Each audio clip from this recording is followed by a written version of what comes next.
Hello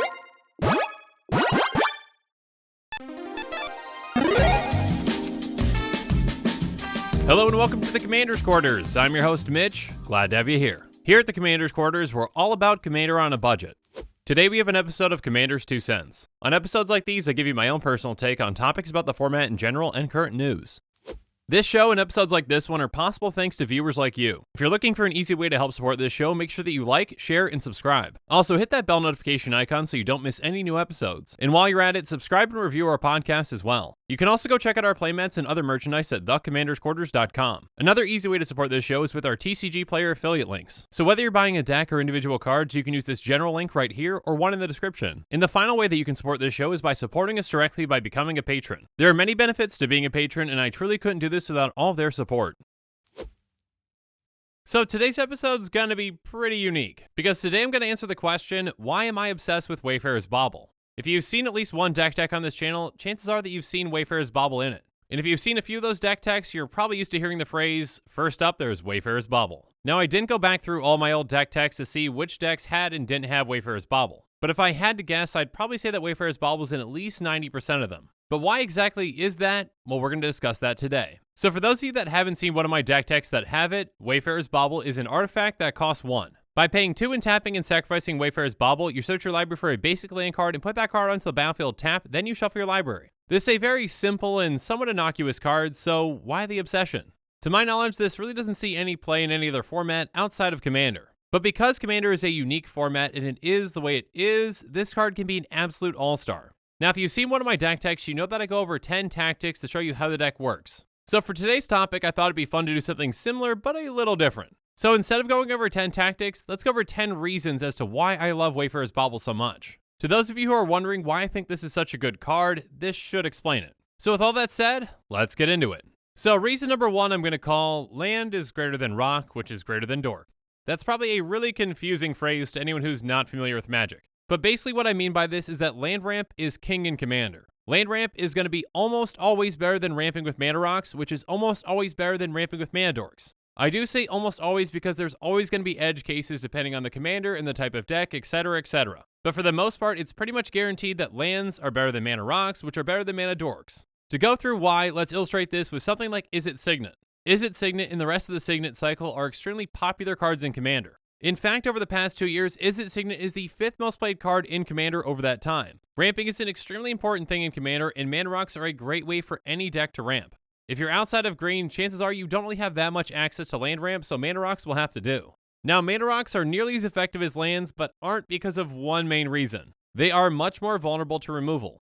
First off, there's just more spells that are played in Commander that destroy artifacts than that destroy lands. And also, destroying lands is kind of a no-no in Commander. If you haven't seen it yet, check out my episode on the unwritten rules of Commander where I go into further detail as to why. But essentially, players don't like when you blow up their lands, especially with a mass land destruction spell. Although it's not technically against the rules, you really can't do it with a lot of groups. Or essentially, if you do it and continue to do it, that group's probably not going to want to play with you. Obviously, there are a good amount of groups that are okay with this, and EDH is completely fine with it, of course, but for the most part, don't mass destroy lands. So a card like Vandal Blast, which is a one-sided destroy all artifact spell, is much more acceptable than Armageddon, which destroys all lands.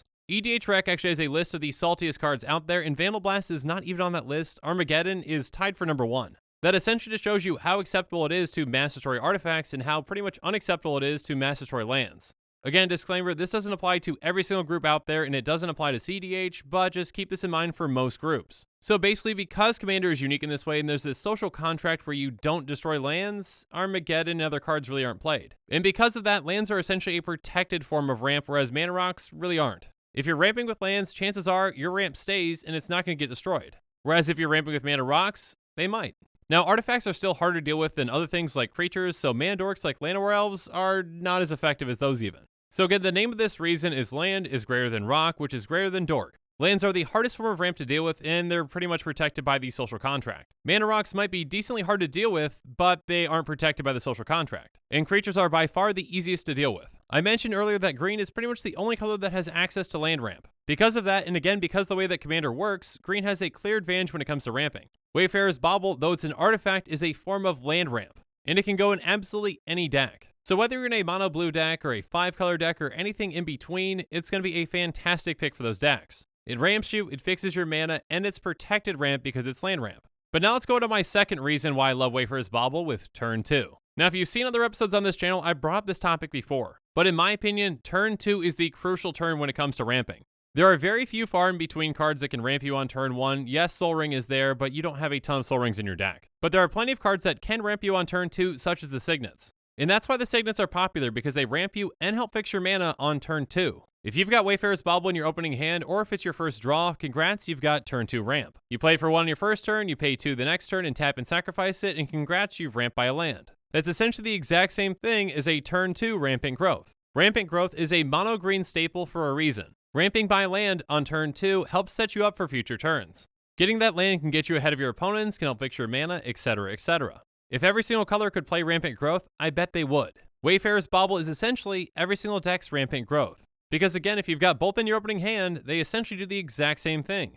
Again, turn 2 ramp is absolutely crucial, and I'll expand on this in my next reason. And that would be reason number 3, on curve. There are a lot of people out there that might build their decks with mana ramp that costs either 3 or more. And in my opinion, if you're doing that, your deck is probably running a bit too slow. If someone's consistently ramping on turn 2 and you consistently ramp on turn 3, they're gonna be ahead of you in most games. Again, green has access to the best land ramp, but other colors try to make certain things work. One of those cards that people try to make work is Core Cartographer. When it enters the battlefield, you can search your library for a Plains card, put it onto the battlefield, tap, then shuffle your library. Now that's a great effect, but unfortunately it costs 3 and a white. So for 4 mana, you're getting 1 land into play tapped. With ramping in any other color outside of green, there's probably going to be additional cost to it.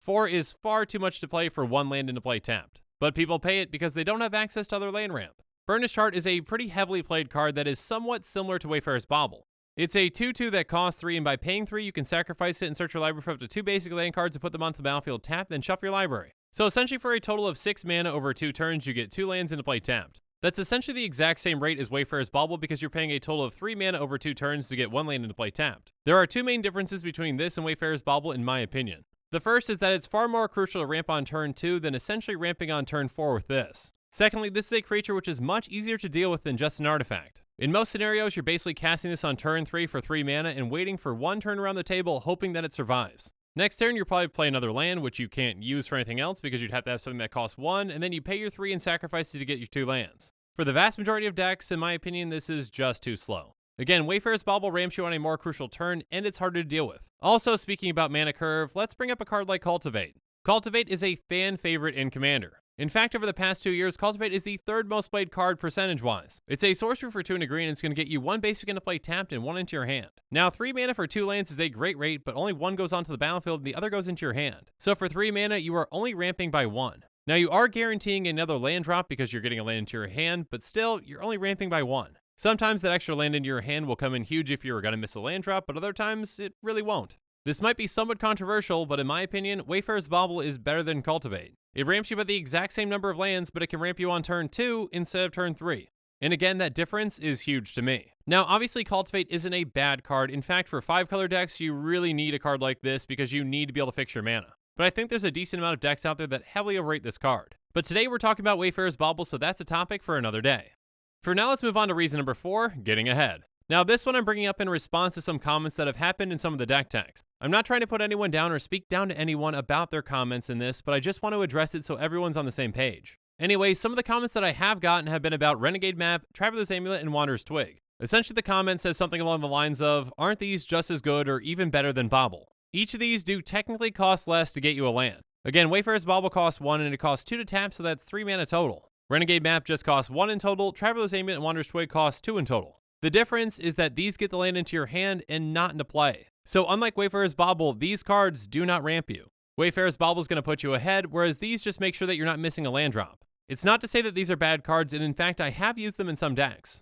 But again, these are used for fixing your mana early and they don't ramp you. So Wayfarer's Bauble is definitely superior because it does. But now it's time for us to move on to reason number 5, everyone's hero. So like I mentioned earlier, green has access to the best ramp in Magic. But Wayfarer's Bauble gives every single deck a great land ramp spell. From a 5-color deck like Golos to a mono-blue deck like Braids, this can come in huge.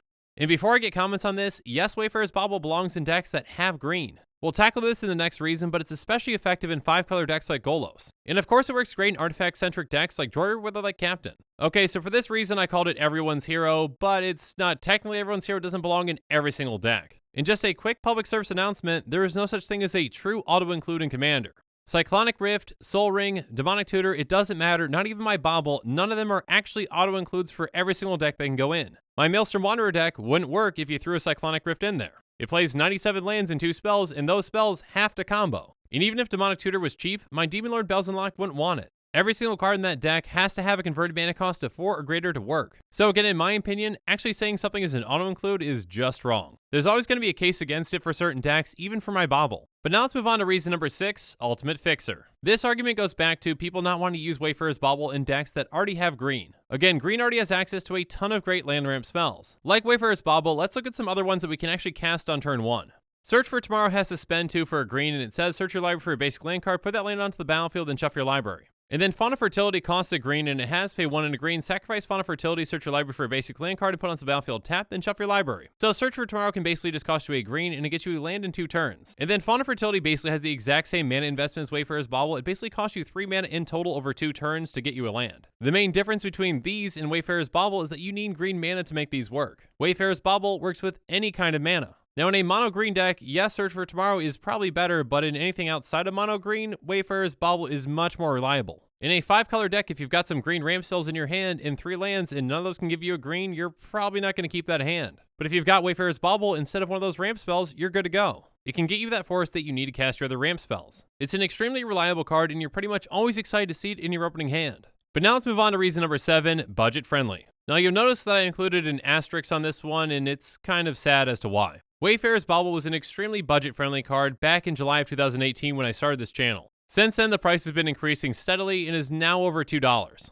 Unfortunately, this card hasn't been reprinted for a very long time and it belongs in a ton of decks. So until it's reprinted, its cost is just going to keep going up. Now at $2, I usually can still justify fitting into a budget, but if it hits $3, I probably won't be able to. There's been a trend when it comes to ramp. Many players are getting a lot smarter when it comes to what ramp they're putting in their deck. Again, many players are sharing that same belief that turn 2 ramp is very important. Even Fractured Power Stone, which was an extremely budget card, is nearly $3. Anyways, Wayfarer's Bauble is still budget-ish friendly, it can still fit into most of my budget decks. And I'm hoping that's going to be the case for a long time. And for reasons 8 through 10, basically, need I say more? I've given you a ton of reasons as to why Wayfarer's Bauble is an incredible card and why I'm so obsessed with it. But just one more quick thing before I end this show, I've got a message for Wizards.